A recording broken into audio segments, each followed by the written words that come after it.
Hello everyone, एक बार फिर से आप सभी का स्वागत है हमारे channel current affairs by Ravi पे। और ये है हमारी वीकली करंट अफेयर्स की क्लास जो हम एवरी संडे करते हैं।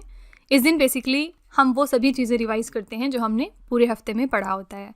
तो आज हम कवर करने वाले हैं 3 नवंबर से लेकर 9 नवंबर तक के मोस्ट इंपॉर्टेंट करंट अफेयर्स को with the help of top 72 MCQs। ठीक है, जो लोग भी हमारी डेली करंट अफेयर सीरीज़ को रेगुलरली फॉलो करते हैं उनके लिए ये एक रिवीजन वीडियो रहने वाला है, और बाकी लोगों के लिए एक ऐसा सेशन होगा जिसमें कि आप पूरे हफ्ते के करंट अफेयर्स को एक बार में पढ़ सकते हैं। ठीक है, तो अगर आप इनमें से किसी भी एग्जाम की तैयारी कर रहे हैं तो आप हमारे इस वीडियो को रेफर कर सकते हैं। ये वीडियो आपके लिए हेल्पफुल रहने वाला है। चलिए स्टार्ट कर लेते हैं आज की अपनी क्लास। और शुरुआत करने से पहले बस यहाँ पर एक छोटी सी इन्फॉर्मेशन है आपके लिए कि हमारी जो अक्टूबर मंथ की करंट अफेयर्स की ई बुक है वो वेबसाइट पर लॉन्च हो चुकी है। साथ ही अगर आप पिछले 8 महीने की करंट अफेयर्स का ई बुक चाहते हैं जिसमें कि जनवरी से लेकर अगस्त 2025 तक के सारे इंपॉर्टेंट करंट अफेयर्स मौजूद हों, तो इसके लिए आप हमारी वेबसाइट www.ravibooks.pdf.com पर जाकर चेकआउट कर सकते हैं। ठीक है, ये एक छोटा सा सैम्पल है हमारी अक्टूबर मंथ की करंट अफेयर्स की ई बुक का। आप देख सकते हैं कि हर क्वेश्चन को हमने वेल एक्सप्लेन किया है, और यहाँ पर हम स्टैटिक जीके पिक्चर्स का भी यूज़ करते हैं ताकि आपको क्वेश्चन की अंडरस्टैंडिंग अच्छी हो सके और आप लॉन्ग टर्म तक इन क्वेश्चंस को याद रख सकें, क्योंकि आपके एग्जाम में पिछले 6 से 7 महीने की करंट अफेयर्स पूछी जाती है। ठीक है, तो अगर आप इंटरेस्टेड हैं, अगर आप परचेज करना चाहते हैं हमारी इन ई बुक्स को, तो आप इस वेबसाइट पर जाकर इन ई बुक्स को चेकआउट कर सकते हैं। ठीक है, चलिए आज की अपनी क्लास शुरू कर लेते हैं। पहला क्वेश्चन है, नवंबर 2025 से भारतीय मानक ब्यूरो के नए महानिदेशक के रूप में किसे नियुक्त किया गया है? ब्यूरो ऑफ इंडियन स्टैंडर्ड के नए डायरेक्टर जनरल कौन बन गए हैं? आंसर हो जाएगा यहाँ पे बी ऑप्शन, संजय गर्ग। ठीक है, संजय गर्ग बने हैं नए director general bureau of Indian standard में। क्या है BIS? ये एक राष्ट्रीय संगठन होता है जो भारत में विभिन्न उद्योगों में गुणवत्ता मानकों को निर्धारित और बनाए रखता है। और BIS के बारे में फर्दर बात करेंगे तो इसकी स्थापना हुई थी 23 दिसंबर 1986 को भारतीय मानक ब्यूरो अधिनियम 1986 के तहत। इसके संस्थापक हैं भारत की संसद, और मुख्यालय कहाँ पर है? नई दिल्ली में। ठीक है, तो इसके नए महानिदेशक हाल ही में बने हैं मिस्टर संजय गर्ग। अगला प्रश्न है, ICC महिला ODI विश्व कप 2025 का खिताब किस देश ने जीत लिया है? ICC women's cricket world cup किसने हाल ही में जीता है? तो आंसर है सी ऑप्शन, यहाँ पे भारत। ठीक है, इसके बारे में थोड़े से और फैक्ट्स देखते हैं। ये है ICC महिला ODI विश्व कप, जो कि कहाँ पर हुआ था? भारत और श्रीलंका में। ठीक है, कब से कब तक? 30 सितंबर से लेकर 2 नवंबर तक। इसमें भारत ने पहली बार जीत हासिल करी, और किसको हराकर जीत हासिल करी है? तो दक्षिण अफ्रीका को। दक्षिण अफ्रीका यहाँ पर उपविजेता रही। ये इस विश्व कप का 13वां संस्करण था। प्लेयर ऑफ द टूर्नामेंट कौन बनी? दीप्ति शर्मा, ये भारत से हैं। विजेता टीम को पुरस्कार राशि कितनी मिली है? 39.55 करोड़ रुपए। उपविजेता टीम को पुरस्कार राशि मिली है 19.88 करोड़ रुपए। ठीक है, भारत के कप्तान कौन थी? हरमनप्रीत कौर। आधिकारिक गीत क्या है हमारा? Bring it home. इसमें गायक कौन है? श्रेया घोषाल। पहला महिला विश्व कप कहाँ पर हुआ था? तो इंग्लैंड में हुआ था। कब हुआ था? 1973 में। इसमें विजेता कौन थी? तो इंग्लैंड। और इन्होंने किसको हराया था? तो ऑस्ट्रेलिया को। ठीक है, ICC के अभियान का नाम क्या था? Will to win. ओके, तो ये सारे मोस्ट इंपॉर्टेंट फैक्ट्स हैं अबाउट ICC महिला ODI विश्व कप। आपको इनको ध्यान में रखना है, यहाँ से कोई भी क्वेश्चन आपके एग्जाम में पूछा जा सकता है। अगला प्रश्न है, नवंबर 2025 में भारत का 94 नंबर का रामसर स्थल किसे घोषित किया गया? Very important question. तो हाल ही में इंडिया के पास 94 अब रामसर साइट्स हो गई हैं। हमारा 94th रामसर साइट कौन सा बना है? बिहार का गोगाभील झील। इसी के साथ ये बिहार का 6th रामसर साइट हो गया है। ठीक है, बिहार के कटिहार में गोगाभील झील 94 नंबर की रामसर साइट हमारी बन गई। बिहार में अब 6 रामसर स्थल हैं, जो तमिलनाडु और उत्तर प्रदेश के बाद तीसरे स्थान पर आता है। ठीक है, तमिलनाडु में सबसे ज़्यादा रामसर स्थल हैं, इनके पास 20 हैं। उत्तर प्रदेश के पास 2nd नंबर पे सबसे ज़्यादा रामसर साइट हैं, इनके पास 10 हैं। और अब तीसरे स्थान पर बिहार आ चुका है टोटल 6 रामसर स्थल के साथ। पहली है यहाँ पर कांवर ताल झील, इसको रामसर साइट का स्टेटस मिला था 2020 में। नागी पक्षी अभ्यारण्य और नकटी पक्षी अभ्यारण्य, इन दोनों को पिछले साल यानी 2024 में रामसर स्थल की सूची में शामिल किया गया। फिर 2025 में 3 साइट बिहार से ऐड हो गई हैं। पहला है गोकुल जलाशय, दूसरा है उदयपुर झील, और तीसरा लेटेस्ट है गोगाभील झील। ठीक है, इन तीनों को 2025 में ऐड किया गया है रामसर स्थल की सूची में। तो इसी के साथ अब बिहार के पास टोटल 6 रामसर स्थल हो गए हैं। ठीक है, अगला क्वेश्चन है, FIDE शतरंज विश्व कप 2025 की ट्रॉफी का नाम बदलकर किस महान शतरंज खिलाड़ी के नाम पर रखा गया है? FIDE चेस वर्ल्ड कप 2025 की जो ट्रॉफी है इसका नाम अब रखा जा रहा है किसके नाम पर? आपको ये पूछा जा रहा है। करेक्ट आंसर है विश्वनाथन आनंद। ठीक है, इसका नाम, इस ट्रॉफी का नाम विश्वनाथन आनंद के ऊपर अब रख दिया जाएगा। फिडे शतरंज विश्व कप 2025 की बात करेंगे तो ये कहाँ पर ऑर्गेनाइज किया गया, भारत के गोवा में। कब से कब तक, 31 अक्टूबर से लेकर 27 नवंबर तक। और इसमें पुरस्कार की राशि कितनी है, 20 लाख अमेरिकी डॉलर। ओके, अगला है 1 नवंबर से धूम्रपान और वैपिंग पर पीढ़ीगत प्रतिबंध लगाने वाला दुनिया का पहला देश कौन सा बन गया है। कौन सी कंट्री पहली है पूरी दुनिया में जिसने कि जनरेशनल बैन लगाया है स्मोकिंग और वैपिंग पर फ्रॉम 1 नवंबर। वैपिंग से क्या आप समझते हैं, वैपिंग का मतलब किसी भी तरह का धुआं लेना। एक तरह से आप इसको ड्रग्स से भी एसोसिएट कर सकते हैं, जो नशीले ड्रग्स लोग लेते हैं इसको भी आप वैपिंग कह सकते हैं, ठीक है। तो स्मोकिंग और वैपिंग पर जनरेशनल बैन लगा दिया है डी ऑप्शन मालदीव्स देश ने। मालदीव 1 जनवरी 2007 या उसके बाद जन्मे लोगों के लिए पीढ़ीगत तंबाकू और वैपिंग प्रतिबंध लागू करने वाला दुनिया का पहला देश बन गया। मालदीव की बात करेंगे तो ये एक एशियन कंट्री है, महाद्वीप है इसका एशिया, राजधानी है माले। कौन सी मुद्रा चलती है, मालदीवियन रूफिया, और राष्ट्रपति हैं डॉक्टर मोहम्मद मोफिजू, ठीक है। अगला है पहले आर के लक्ष्मण उत्कृष्टता पुरस्कार 2025 से किसे सम्मानित किया जाएगा। पहली बार इस अवार्ड को स्टैब्लिश किया गया जिसका नाम है आर के लक्ष्मण एक्सेलेंस अवार्ड, और पहली बार ये दिया जा रहा है किसको, इसके विनर हैं आमिर खान। कोई भी चीज़ पहली बार होती है तो इटसेल्फ बहुत इंपॉर्टेंट है। इसके विनर का नाम इसलिए याद रखना है आपको, इसलिए दिया जा रहा है आमिर खान को। किस राज्य सरकार ने आधिकारिक तौर पर रोहू लायो रोहिता को राज्य मछली घोषित किया है। कौन सी स्टेट गवर्नमेंट है जिसने रोहू को अपना स्टेट फिश हाल ही में डिक्लेयर कर दिया है। आंसर हो जाएगा पंजाब, ठीक है। पंजाब ने रोहू मछली को बनाया है अपना स्टेट फिश। अगला है प्रो कबड्डी लीग के 12वें संस्करण का खिताब किसने जीता है। तो प्रो कबड्डी लीग हाल ही में कंक्लूड हो चुकी है। इसका जो 12th एडिशन है वो जीत लिया है दबंग दिल्ली ने, ठीक है। इन्होंने किसको हराया था इवेंट में, इन्होंने पुनेरी पल्टन्स को हराया था। ओके, तो दबंग दिल्ली ने पुनेरी पल्टन पर 31-28 से रोमांचक जीत के साथ प्रो कबड्डी लीग के 12वें सत्र का खिताब जीत लिया। 2021-22 सीजन के बाद ये दबंग दिल्ली का दूसरा प्रो कबड्डी लीग खिताब था, ठीक है। प्रो कबड्डी लीग सीजन 11 के विजेता कौन थे, हरियाणा स्टीलर्स। आपके लिए इंपॉर्टेंट ये है कि विनर कौन थे और इन्होंने किसको हराकर ये इवेंट जीता है, तो पुनेरी पल्टन को हराया था। अगला प्रश्न है स्वच्छ सर्वेक्षण 2025 में भारत का सबसे गंदा शहर किसे घोषित किया गया। इंडिया की सबसे डर्टीएस्ट सिटी कौन सी साबित हुई है स्वच्छ सर्वेक्षण 2025 में, तो ये है सी ऑप्शन मदुरई, ठीक है। मदुरई जो है वो सबसे गंदी सिटी साबित हुई है इंडिया के अंदर पॉल्यूशन वाइज, ठीक है। स्वच्छ सर्वेक्षण 2025 जो रिलीज हुआ है ये इसका 9वां संस्करण था। जारी कौन करता है, ministry of housing and urban affairs यानी आवास एवं शहरी कार्य मंत्रालय।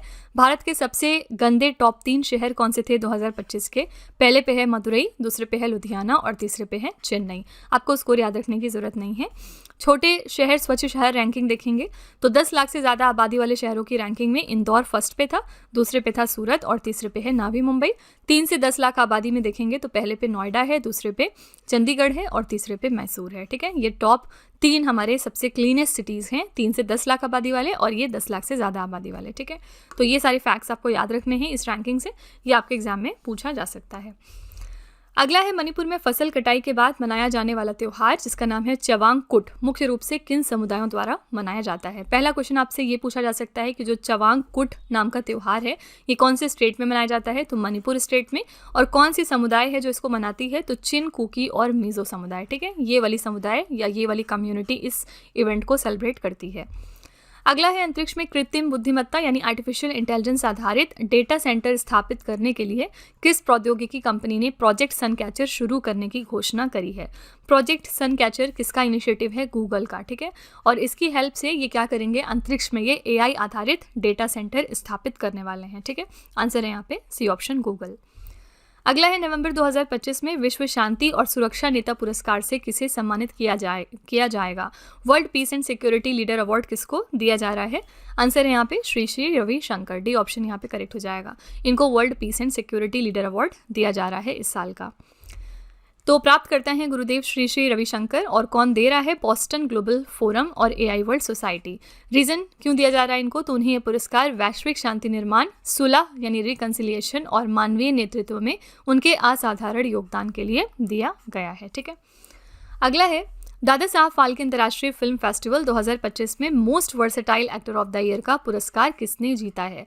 तो हाल ही में Dada Saheb Phalke international film festival के जो अवार्डीज़ हैं उनका नाम घोषित किया गया है और इसमें most versatile actor of the year साबित हुए हैं अल्लू अर्जुन। सी ऑप्शन यहाँ पे आपका करेक्ट हो जाएगा।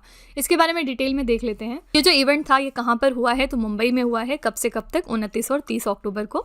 इसमें जो सूची है आपको मुख्य विजेता की, ये आपको ज़रूर याद रखनी है, एग्जाम में पूछा जा सकता है। सर्वश्रेष्ठ फिल्म का खिताब मिला है स्त्री 2 को। सर्वश्रेष्ठ अभिनेता साबित हुए कार्तिक आर्यन। सर्वश्रेष्ठ अभिनेत्री का खिताब मिला कृति सेनन को। सर्वाधिक विविधतापूर्ण अभिनेता का खिताब मिला है अल्लू अर्जुन को और इसी में अभिनेत्री का टाइटल मिला है साई पल्लवी को। इस वर्ष की बेहतरीन फिल्म मानी गई कल्कि 2898 AD और इस वर्ष के बेस्ट निर्माता थे दिनेश विजान। ठीक है, ये आपकी लिस्ट है Dada Saheb Phalke international film festival awards की। इनका आप स्क्रीनशॉट लेकर इसको ज़रूर याद कर लीजिएगा, यहाँ से 1 नंबर का सवाल आ सकता है आपके एग्जाम्स में। ठीक है, अगला प्रश्न है, भारत के 90 नंबर के शतरंज ग्रैंड मास्टर कौन बन गए हैं? Very very important question. जब भी कोई इंडिया के अंदर चेस ग्रैंड मास्टर बनेंगे तो वो क्वेश्चन आपके एग्जाम में पूछा जाता है। तो हाल ही में इंडिया के 90th नंबर के चेस ग्रैंड मास्टर बन गए हैं इलम पार्थी AR। ठीक है, बी ऑप्शन यहाँ पे आपका करेक्ट हो जाएगा। किस देश ने परमाणु ऊर्जा से चलने वाले पोसाइडन नामक मानव रहित जल ड्रोन का सफल परीक्षण किया है? कौन सी कंट्री है जिसने सक्सेसफुल तरीके से टेस्ट कर लिया है एक nuclear powered unmanned under water drone और इसका नाम है पोसाइडन? यहाँ पे आपका करेक्ट आंसर है रशिया। ठीक है, रशिया ने ये इनिशिएटिव लिया है। इन्होंने पहली बार सक्सेसफुली टेस्ट किया एक nuclear powered unmanned under water drone को। ठीक है, अक्टूबर 2025 में पुरातत्वविदों द्वारा 4000 साल पुरानी दिलमुन सभ्यता कांस्य युग का मंदिर कहाँ पर खोजा गया है? तो कहाँ पर ये टेम्पल खोजा गया है from the Dilmun civilisation? Correct answer आपका हो जाएगा लास्ट ऑप्शन, कुवैत के फिलाका द्वीप से। ठीक है, कुवैत के फिलाका द्वीप में हमें 4000 साल पुरानी दिलमुन सभ्यता का मंदिर मिला है। ठीक है, क्वेश्चन नंबर 17 है, किस देश के वैज्ञानिकों ने अमेजन वर्षा वन के भविष्य की CO2 स्तरों के प्रति प्रतिक्रिया का अध्ययन करने के लिए अमेजॉन फेस परियोजना शुरू करी है? कौन सी कंट्री है जिसने अमेजॉन फेस प्रोजेक्ट को लॉन्च किया, जिससे कि जो हमारे अमेजॉन रेन फॉरेस्ट हैं उनके रिस्पॉन्स को स्टडी किया जाए ताकि फ्यूचर में जो कार्बन डाइऑक्साइड का लेवल है उसको एक्सपेक्ट किया जाए? करेक्ट आंसर है सी ऑप्शन, ब्राज़ील। ठीक है, ब्राज़ील का ये इनिशिएटिव है, ब्राज़ील ने लॉन्च किया है अमेजॉन फेस प्रोजेक्ट। नेक्स्ट है, नवंबर 2025 में भारतीय नौसेना के 40वें चीफ ऑफ मटेरियल के रूप में किसने कार्यभार संभाला है? तो 40th नंबर के हमारे चीफ ऑफ मटेरियल कौन हो गए हैं इंडियन नेवी में? Correct answer vice admiral B Shiv Kumar. ठीक है, इन्होंने पोजीशन संभाली है as the 40th chief of materiel at the Indian navy. ठीक है, इनके बारे में थोड़ा सा और देखते हैं। चीफ ऑफ मटेरियल नौसेना के एक अत्यंत महत्वपूर्ण विभाग के प्रमुख होते हैं जो ये सुनिश्चित करते हैं कि भारतीय नौसेना के सभी प्लेटफॉर्म, जहाज और उपकरण हमेशा परिचालन के लिए तैयार हैं। ठीक है, और भारतीय नौसेना की बात करेंगे तो हेडक्वार्टर है नई दिल्ली में और नौसेना दिवस हम मनाते हैं 4 दिसंबर को। हमारे प्रमुख कौन है नौसेना के? दिनेश कुमार त्रिपाठी। 47वें नंबर के उप प्रमुख कौन है? Vice admiral Sanjay Vatsyayan. ठीक है, ये आपका 2025 का करंट अफेयर्स भी है। ओके, अगला है, दुनिया की सबसे बड़ी पतंगा एटलस मॉथ भारत के किस राज्य में देखी गई है? ये दुनिया की सबसे बड़ी मॉथ है, इसका नाम है एटलस मॉथ। हाल ही में ये हमें स्पॉट हुई है कर्नाटका में। सी ऑप्शन आपका करेक्ट है। एटलस मॉथ दुनिया की सबसे बड़ी पतंगा कर्नाटका के दावड़गेरे जिले के गुड्डेहल्ली करवार में देखी गई। ये प्रजाति दक्षिण पूर्व एशिया के उष्णकटिबंधीय और उपोष्णकटिबंधीय वर्षावनों में पाई जाती है। ठीक है, नेक्स्ट है, टाइम पत्रिका ने 2025 के 100 सबसे प्रभावशाली जलवायु नेताओं की सूची में किस भारतीय को शामिल कर लिया है? तो हाल ही में टाइम मैगजीन की लिस्ट जारी हुई है 100 मोस्ट इन्फ्लुएंशियल क्लाइमेट लीडर्स की 2025 के लिए और इसमें अगर हम बात करेंगे कि इंडिया की तरफ से कौन शामिल हुआ है तो ये हैं सोनम वांगचुक, वेरी फेमस। ठीक है, सोनम वांगचुक को 100 मोस्ट इन्फ्लुएंशियल क्लाइमेट लीडर्स की लिस्ट में शामिल किया है टाइम मैगजीन ने। लद्दाख के प्रसिद्ध शिक्षाविद, नव प्रवर्तक और जलवायु कार्यकर्ता हैं सोनम वांगचुक। इनको टाइम मैगजीन ने the 100 most influential climate leaders of 2025 की लिस्ट में जगह दी। सोनम वांगचुक को डिफेंडर्स श्रेणी में शामिल किया गया। उनके पर्यावरण कार्य और नवाचार को टाइम पत्रिका ने विश्व स्तर पर मान्यता दी है, हालांकि वो अभी राष्ट्रीय सुरक्षा अधिनियम के तहत गिरफ्तार हैं। ठीक है, अगला है, नवंबर 2025 में संयुक्त अरब अमीरात में भारत का नया राजदूत किसे नियुक्त किया गया है? इंडिया के नए एम्बेसडर कौन बन गए हैं UAE के लिए? तो आंसर हो जाएगा डॉक्टर दीपक मित्तल। इनका पिक्चर आप यहाँ पे देख सकते हैं। डॉक्टर दीपक मित्तल अब हमारे इंडिया के नए एम्बेसडर हैं टू द कंट्री UAE। संयुक्त अरब अमीरात की बात करेंगे तो ये एशिया महाद्वीप में स्थित है और राजधानी है इसकी अबू धाबी। करेंसी कौन सी चलती है? दिरहम और राष्ट्रपति हैं मोहम्मद बिन जायद अल नहयान। ठीक है, अगला है, किस राज्य सरकार ने दिसंबर 2025 से अन्य राज्यों से प्रवेश करने वाले वाहनों पर ग्रीन टैक्स लगाने की घोषणा करी है? कौन सी स्टेट गवर्नमेंट है जिसने अनाउंस किया है कि ग्रीन सेस लगेगा अब उन सभी गाड़ियों पर जो कि दूसरे स्टेट से उनके स्टेट में एंटर कर रहे हैं? ये डिसाइड किया है उत्तराखंड की सरकार ने, ठीक है, ये इनका इनिशिएटिव है। उत्तराखंड सरकार ने हिमालयी पर्यावरण की सुरक्षा के लिए ग्रीन टैक्स लगाने का फैसला किया। ये टैक्स 1 दिसंबर 2025 से उन सभी वाहनों पर लगाया जाएगा जो राज्य के बाहर से उत्तराखंड में प्रवेश करेंगे। इस कदम का उद्देश्य क्या है? राज्य में बढ़ते प्रदूषण को कम करना, सस्टेनेबल टूरिज्म को बढ़ावा देना, ठीक है। अगला है, नवंबर 2025 में तंजानिया के राष्ट्रपति पद का चुनाव किसने जीत लिया है? तंजानिया के नए प्रेसिडेंट कौन बन गए हैं? आंसर हो जाएगा सामिया सुलूहू हसन, ठीक है, ये बन गई हैं हमारी नई प्रेसिडेंट तंजानिया देश के लिए। तंजानिया की बात करेंगे तो ये अफ्रीका महाद्वीप में स्थित है।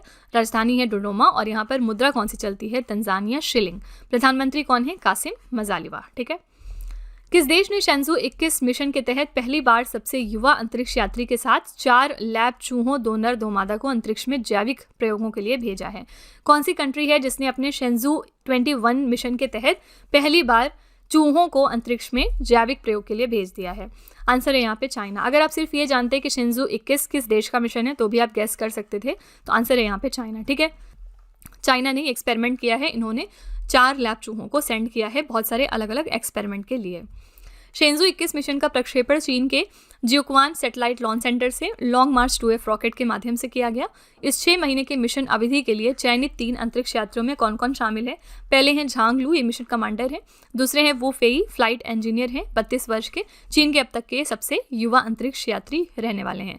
और तीसरे हैं झांग होंगझांग, ये पेलोड विशेषज्ञ हैं। शेंजू 21 मिशन के तहत पहली बार चीन ने अंतरिक्ष में जैविक प्रयोगों के लिए 4 लैब चूहों को भेजा है। उद्देश्य क्या है? माइक्रोग्रेविटी यानी सूक्ष्म गुरुत्वाकर्षण वातावरण में स्तनधारी जीवों की शरीर क्रियाओं और प्रजनन पर पड़ने वाले प्रभावों का अध्ययन करना, ठीक है। अगला है, यूनेस्को ने आधिकारिक रूप से किस भारतीय शहर को अपने क्रिएटिव सिटीज नेटवर्क में शामिल करके सिटी ऑफ गैस्ट्रोनॉमी का दर्जा प्रदान किया है? कौन सी इंडिया की सिटी है जिसको यूनेस्को ने ऑफिशियली इंक्लूड कर लिया है अपने क्रिएटिव सिटीज नेटवर्क में as a city of gastronomy? Answer हो जाएगा B option, Lucknow. Very very important question, Lucknow को यूनेस्को ने ये दर्जा दिया है, ठीक है। लखनऊ हैदराबाद के बाद भारत का दूसरा सिटी ऑफ गैस्ट्रोनॉमी बन गया। क्योंकि ये चीज़ न्यूज़ में आई है सिटी ऑफ गैस्ट्रोनॉमी, तो आपसे एग्जाम में ये भी पूछा जा सकता है कि इंडिया की पहली सिटी ऑफ गैस्ट्रोनॉमी कौन सी है? वो हैदराबाद है, ठीक है। ये घोषणा उज्बेकिस्तान के समरकंद में आयोजित यूनेस्को के 43वें महासम्मेलन के दौरान की गई। यूनेस्को क्रिएटिव सिटीज़ नेटवर्क के बारे में कुछ चीज़ें देखते हैं। इसकी स्थापना वर्ष है 2004। उद्देश्य क्या है? उन शहरों को बढ़ावा देना जो संस्कृति, रचनात्मकता और नवाचार को सतत शहरी विकास की रणनीति के रूप में अपनाते हैं, ठीक है। क्षेत्र, कौन कौन से क्षेत्र में ये दिया जाता है? संगीत, फिल्म, साहित्य, डिज़ाइन, खान पान, हस्तकला और लोक कला तथा मीडिया आर्ट्स, ओके। तो लखनऊ को इन्होंने अपनी सिटी इस लिस्ट में ऐड कर लिया है। अगला है, अंतर्राष्ट्रीय बायोस्फीयर रिजर्व दिवस 2025 हमने कब मनाया? इंटरनेशनल बायोस्फीयर रिजर्व डे हम सेलिब्रेट करते हैं 3 नवंबर को। डी ऑप्शन करेक्ट हो जाएगा। इस साल के लिए हमने थीम क्या रखी? लोगों और प्रकृति के लिए एक सतत भविष्य को आकार देना। अगला है, प्रवेग डायनेमिक्स द्वारा भारतीय सेना के लिए पेश किए गए दुनिया के पहले परिचालन इलेक्ट्रिक सामरिक ऑल टेरेन व्हीकल का नाम क्या है? तो दुनिया का ये पहला operational electric tactical all terrain vehicle है जिसको इंट्रोड्यूस किया है प्रवेग डायनेमिक्स ने इंडियन आर्मी के लिए। इसका नाम क्या है आपको ये बताना है। इसका नाम है वीर। सी ऑप्शन यहाँ पे करेक्ट हो जाएगा। अगला है, मनामा में आयोजित एशियाई युवा खेल 2025 में भारतीय दल ने कुल कितने पदक जीते हैं? सबसे पहली बात ये याद रखिएगा कि एशियन यूथ गेम्स इस साल के कहाँ पर हुए हैं? तो मनामा में कंडक्ट किए गए और इसमें भारतीय दल ने टोटल यहाँ पे 48 मेडल्स जीते हैं, ठीक है। सी ऑप्शन आपका करेक्ट हो जाएगा। एशियन यूथ गेम्स की बात करेंगे तो ये बहरीन के मनामा में ऑर्गेनाइज किया गया। कब से कब तक? 22 से लेकर 31 अक्टूबर तक। ये इसका तीसरा संस्करण था। भारतीय दल 48 पदकों के साथ पदक तालिका में 6ठे पायदान पर रहा, यानी हमारी रैंक थी 6। भारत ने इस 48 में से 13 गोल्ड जीते हैं, 18 सिल्वर और 17 ब्रोंज मेडल जीते हैं। पदक तालिका देखते हैं। इसमें फर्स्ट पोजीशन पे था पीपल्स रिपब्लिक ऑफ चाइना, दूसरे पे है उज्बेकिस्तान और तीसरे पे है कजाकिस्तान। तो पीपल्स रिपब्लिक ऑफ चाइना के पास टोटल 147 पदक थे, उज्बेकिस्तान के पास 81 मेडल और कजाकिस्तान के पास 93 मेडल्स, ठीक है। ये आपकी पदक तालिका है और इंडिया ने यहाँ पर टोटल 48 मेडल जीते हैं और इसी के साथ हमारी रैंक है 6, ओके। अगला क्वेश्चन है, किस भारतीय उच्च न्यायालय ने पहली बार आधिकारिक रूप से क्रिप्टो करेंसी को संपत्ति के रूप में मान्यता दी है? कौन सी हाई कोर्ट है जिन्होंने ऑफिशियली रिकॉग्नाइज कर लिया है क्रिप्टो करेंसी को as an asset for the first time? तो ये अनाउंसमेंट करी है मद्रास उच्च न्यायालय ने, ठीक है। इन्होंने क्रिप्टो करेंसी को अब असेट डिक्लेयर कर दिया है। तो ऋतु कुमारी बनाम जानमाई लैब्स प्राइवेट लिमिटेड और अन्य मामले की सुनवाई करते हुए न्यायमूर्ति एन आनंद वेंकटेश ने ये फैसला सुनाया, जिसमें कहा गया कि क्रिप्टो करेंसी भारतीय कानून के तहत संपत्ति मानी जाएगी। क्रिप्टो करेंसी को आयकर अधिनियम यानी इनकम टैक्स एक्ट 1961 की धारा 2 क्लॉज 47A के तहत वर्चुअल डिजिटल एसेट माना जाता है फिलहाल। ठीक है, अगला है नवंबर 2025 में 2 दशक लंबे कैरियर के बाद रोहन बोपन्ना ने संन्यास की घोषणा की। वो किस खेल से संबंधित हैं? तो रोहन बोपन्ना ने अपना रिटायरमेंट हाल ही में अनाउंस किया और ये एक टेनिस प्लेयर हैं। नवंबर 2025 में रक्षा लेखा महानियंत्रक का कार्यभार किसने संभाल लिया है? तो हमारे नए controller general of defence accounts बन गए हैं विश्वजीत सहाय। ठीक है, ये नए CGDA हैं। नवंबर 2025 में प्रधानमंत्री नरेंद्र मोदी ने भारत के पहले डिजिटल जनजातीय स्वतंत्रता सेनानी संग्रहालय का उद्घाटन कहां पर किया है? तो प्राइम मिनिस्टर मोदी जी ने इंडिया के पहले digital tribal freedom fighters museum का इनॉग्रेशन कर दिया है छत्तीसगढ़ के रायपुर में। ठीक है, ये पहला हमारा ऐसा digital tribal freedom fighter museum खोला जा रहा है। तो संग्रहालय के बारे में कुछ फैक्ट्स देखते हैं। शहीद वीर नारायण सिंह स्मारक एवं जनजातीय स्वतंत्रता सेनानी संग्रहालय नाम का ये भारत का पहला पूर्णतः डिजिटल संग्रहालय होने वाला है, जो जनजातीय वीरों को समर्पित रहेगा। इसका उद्घाटन किया है खुद प्रधानमंत्री नरेंद्र मोदी ने 1 नवंबर 2025 को छत्तीसगढ़ के स्थापना दिवस के अवसर पर। कहाँ पर किया है? छत्तीसगढ़ के नवा रायपुर में। ठीक है, अगला है tennis tournament Rolex Paris masters 2025 ATP 1000 में पुरुष एकल का खिताब किसने जीता है? तो मेन सिंगल्स टाइटल का खिताब जीत लिया है रोलेक्स पेरिस मास्टर्स में इटली के जानिक सिनर ने। ये इसके लिए विनर थे। ठीक है, तो रोलेक्स पेरिस मास्टर्स 2025 में पुरुष एकल का खिताब जानिक सिनर ने जीता और उन्होंने फाइनल्स में कनाडा के फेलिक्स ऑगर अलियासिमी को हराया है। इसके साथ ही जानिक सिनर ने ATP वर्ल्ड नंबर 1 रैंकिंग हासिल करी है। पुरुष युगल विजेता की बात करेंगे तो इसमें विनर हैं हैरी हेलियोवारा फिनलैंड से और हेनरी पैटन ब्रिटेन से। ठीक है, किस देश ने दुनिया के पहले परिचालन थोरियम पिघले हुए नमक रिएक्टर में थोरियम से यूरेनियम ईंधन का सफल रूपांतरण किया है? ये कर दिखाया है चाइना ने। ठीक है, पहली बार इन्होंने दुनिया का पहला operational thorium मॉल्टन salt reactor develop किया है। भारतीय सेना ने पूर्वी प्रचंड प्रहार नाम का संयुक्त सैन्य अभ्यास कहां पर आयोजित किया है? इंडियन आर्मी ने पूर्वी प्रचंड प्रहार को ऑर्गेनाइज हाल ही में किया था अरुणाचल प्रदेश स्टेट में। कई बार एग्जाम में ये पूछ लिया जाता है कि जो पूर्वी प्रचंड प्रहार है ये इंडिया की कौन सी बॉडी ऑर्गेनाइज करती है? Indian army, Indian navy, Indian coast guard या फिर इंडियन एयरफोर्स? करेक्ट आंसर है इंडियन आर्मी। ठीक है, भारतीय सेना ने पूर्वी प्रचंड प्रहार नाम की संयुक्त सैन्य अभ्यास अरुणाचल प्रदेश के मेचुका के ऊंचाई वाले पहाड़ी क्षेत्रों में आयोजित किया। ये एक त्रिसेवा एकीकृत बहु डोमेन युद्ध अभ्यास है जिसमें भारतीय थल सेना, वायुसेना और नौसेना तीनों ने भाग लिया। ठीक है फ्रेंड्स, यहाँ पे अगला क्वेश्चन करने से पहले मैं आपको एक छोटी सी इन्फॉर्मेशन देना चाहती हूँ। इन केस आप अगर इंग्लिश मीडियम को प्रेफर करते हैं, यानी अगर आप करंट अफेयर्स और स्टैटिक जीके का जो कंटेंट है वो इंग्लिश मीडियम में चाहते हैं, तो आप उसके लिए हमारे चैनल रवि अदिति क्लासेस को सब्सक्राइब कर सकते हैं। इसके अलावा अगर आपको बुक्स चाहिए प्रिंटेड फॉर्मेट में तो ये आपको मिल जाएगी हमारी वेबसाइट www.raviaditipublication.com पर, और ये जो बुक्स हैं ये आपको आपके घर तक डिलीवर की जाएंगी। तो फिलहाल आपके लिए हमने लॉन्च किया है GK/GS का ये 1 लाइनर 25,000 प्लस एग्जाम फैक्ट का बुक, जहाँ पर हमने सभी इंपॉर्टेंट क्वेश्चंस को कवर किया है। साथ ही यहाँ पे आपको जनरल साइंस, GK और NCERT के नोट्स वगैरह भी मिल जाएंगे।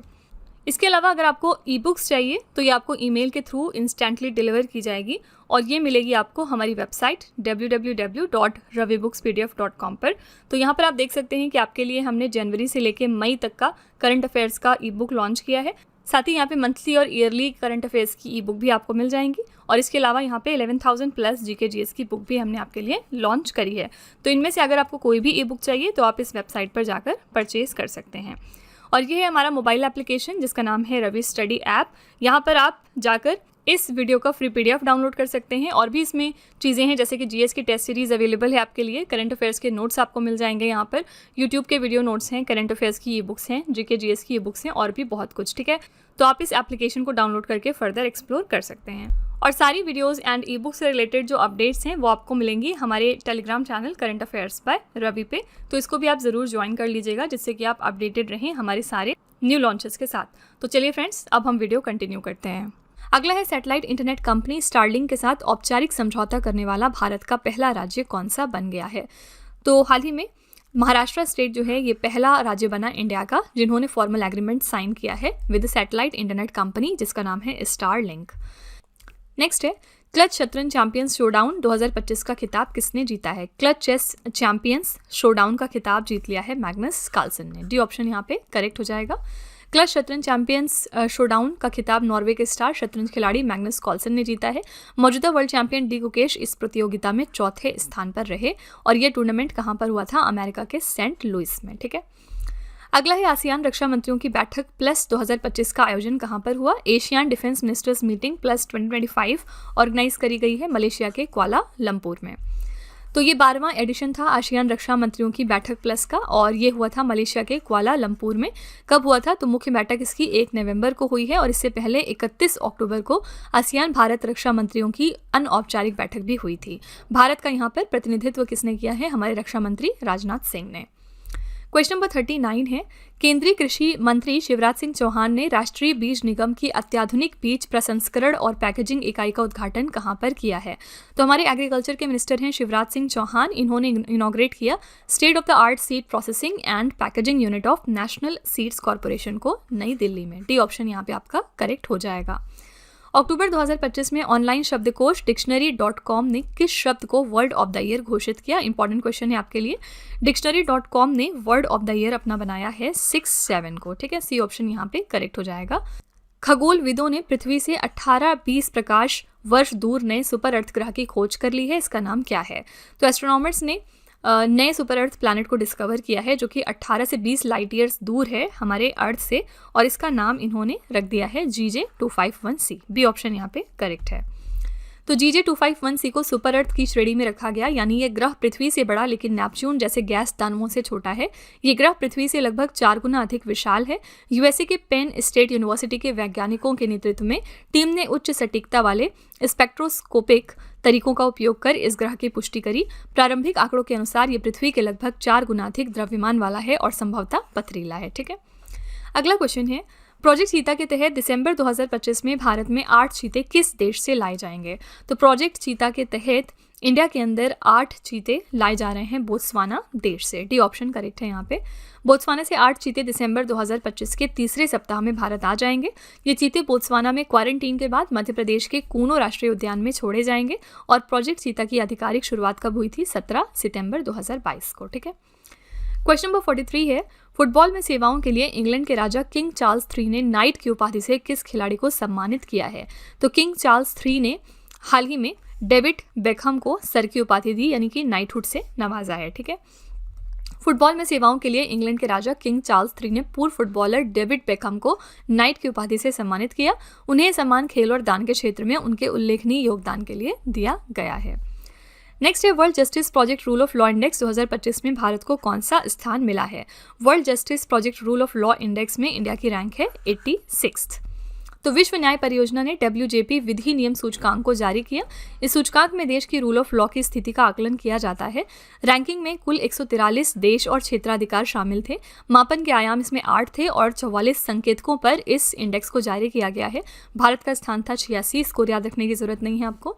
टॉप 3 देश कौन से थे? डेनमार्क, नॉर्वे और फिनलैंड। ठीक है, अगला है, बच्चों को ऑनलाइन खतरों से बचाने के लिए किस राज्य पुलिस की साइबर शाखा ने साइबर जागो कार्यक्रम शुरू किया है? साइबर जागो प्रोग्राम शुरू किया है पंजाब की सरकार ने।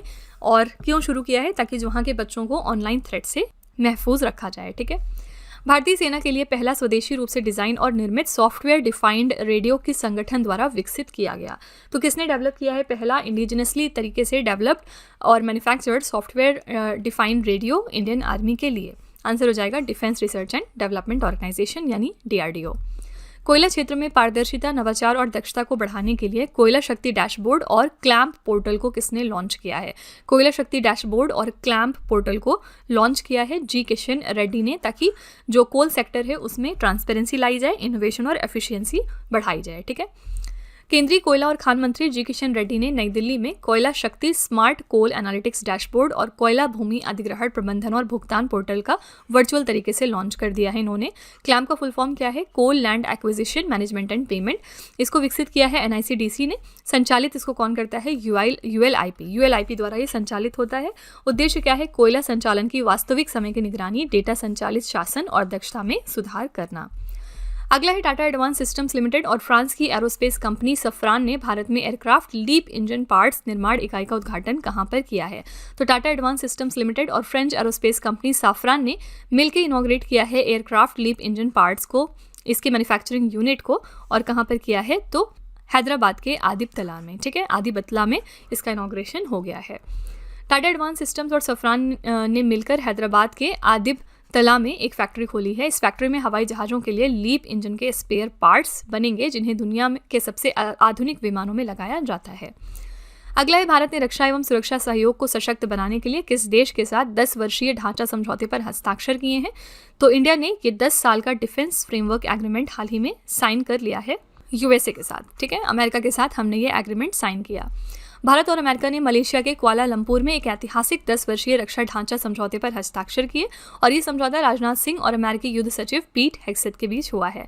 तो ये समझौता भारत अमेरिका प्रमुख रक्षा साझेदारी के लिए नीति दिशा निर्देशक के रूप में कार्य करेगा। अगला है, केंद्रीय मत्स्य पालन, पशुपालन और डेयरी राज्य मंत्री जॉर्ज कुरियन ने भारत में पहली डिजिटल समुद्री मत्स्य पालन जनगणना का शुभारंभ कहां पर किया?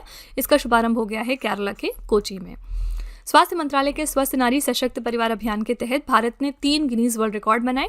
ये अभियान कब शुरू हुआ था? ये अभियान स्टार्ट हुआ था 17 सितंबर 2025 को। स्वस्थ नारी सशक्त परिवार अभियान की बात करेंगे तो 17 सितंबर 2025 को ये शुरू हुआ और एंड कब हुआ था? 2 अक्टूबर 2025 को। उद्देश्य था महिलाओं, किशोरियों और बच्चों के लिए निवारक, प्रोत्साहक और उपचारात्मक सेवाओं को मजबूत करना। 3 गिनीज वर्ल्ड इसमें जो रिकॉर्ड बने हैं वो किस प्रकार हैं? 1 माह में स्वास्थ्य प्लेटफॉर्म पर सबसे अधिक लोगों का पंजीकरण हुआ। 1 सप्ताह में ऑनलाइन स्तन कैंसर स्क्रीनिंग के लिए सबसे अधिक लोगों का पंजीकरण हुआ। और तीसरा रिकॉर्ड है 1 सप्ताह में राज्य स्तर पर ऑनलाइन महत्वपूर्ण स्वास्थ्य संकेतों की स्क्रीनिंग के लिए सबसे अधिक लोगों का पंजीकरण हुआ, ठीक है। तो ये 3 गिनीज वर्ल्ड रिकॉर्ड बनाए गए हैं।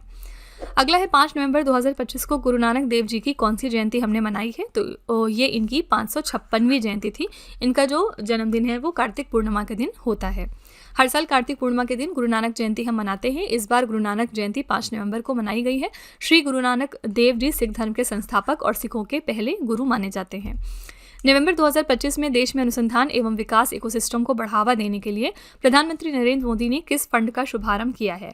इसके लिए मोदी जी ने शुरुआत करी है अनुसंधान विकास और नवाचार योजना कोष की, यानी research development and innovation scheme fund की, ठीक है। एशिया प्रशांत आर्थिक सहयोग शिखर सम्मेलन 2025 कहां पर आयोजित हुआ है? Asia Pacific economic cooperation summit जो है वो ऑर्गेनाइज किया गया है साउथ कोरिया के ग्योंगजू में, दक्षिण कोरिया के ग्योंगजू शहर में।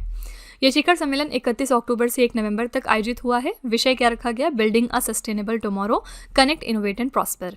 ये सम्मेलन अपेक नेताओं के ग्योंगजू घोषणा पत्र को अपनाने के साथ संपन्न हुआ, जिसमें क्षेत्रीय अर्थव्यवस्था, डिजिटल और एआई शामिल है।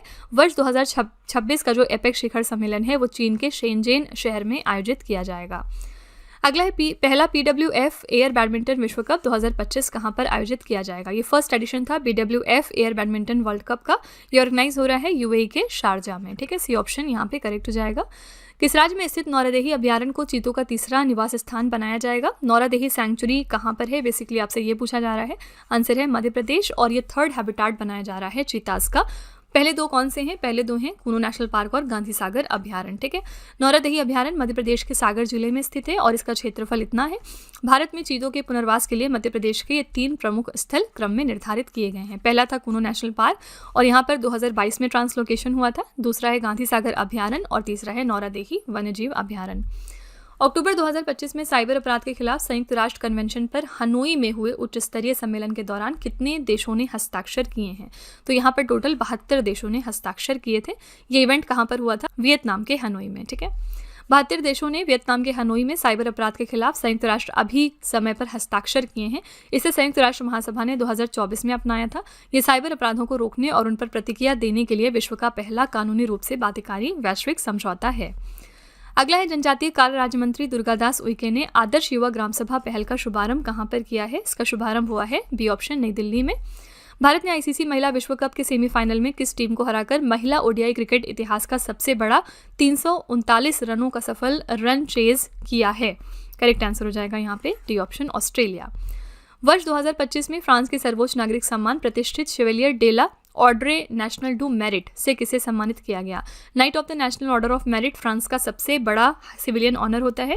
इन्होंने इस साल ये प्रेजेंट किया है सुनील कांत मुंजाल को, ठीक है।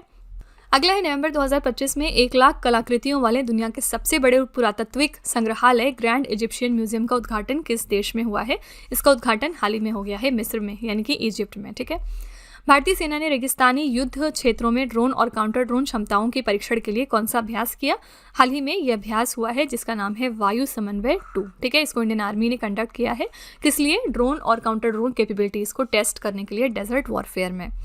नवंबर 2025 में भारत के मुख्य चुनाव आयुक्त ज्ञानेश कुमार को किस संस्था ने प्रतिष्ठित पूर्व छात्र पुरस्कार से सम्मानित किया है? आंसर है यहाँ पे डी ऑप्शन, IIT कानपुर। तो इनको डिस्टिंग्विश्ड अलुमनस अवार्ड दिया है।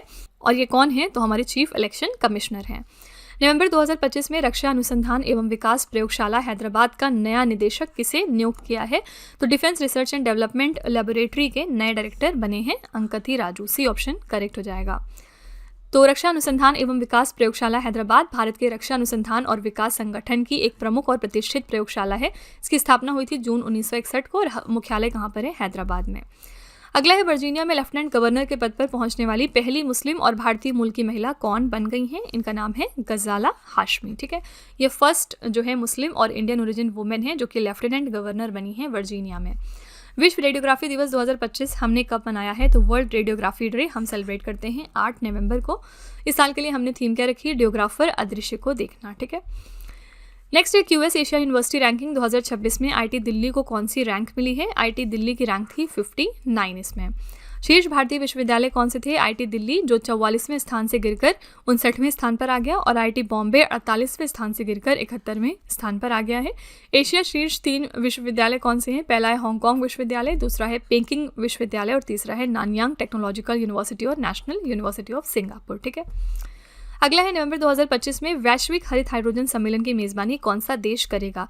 ग्लोबल ग्रीन हाइड्रोजन समिट को नवंबर में होस्ट करने वाला है इंडिया। ए ऑप्शन यहाँ पे करेक्ट है।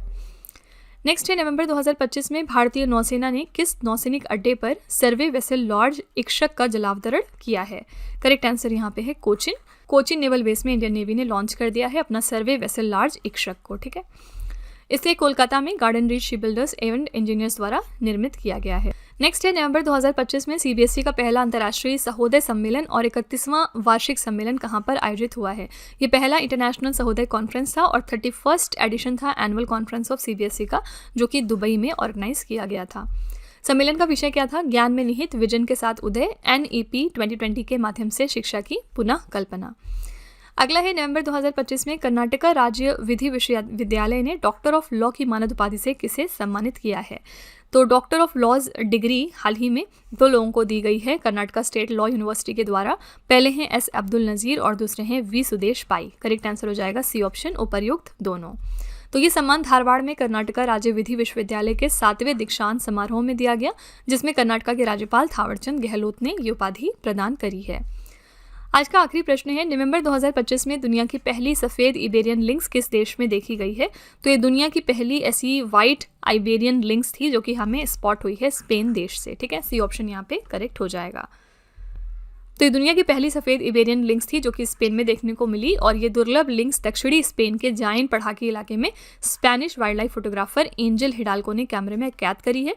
ये दुनिया की सबसे दुर्लभ जंगली बिल्लियों में से एक है और ये प्रमुख रूप से स्पेन और पुर्तगाल के इबेरियन प्रायद्वीप में पाई जाती है। ठीक है।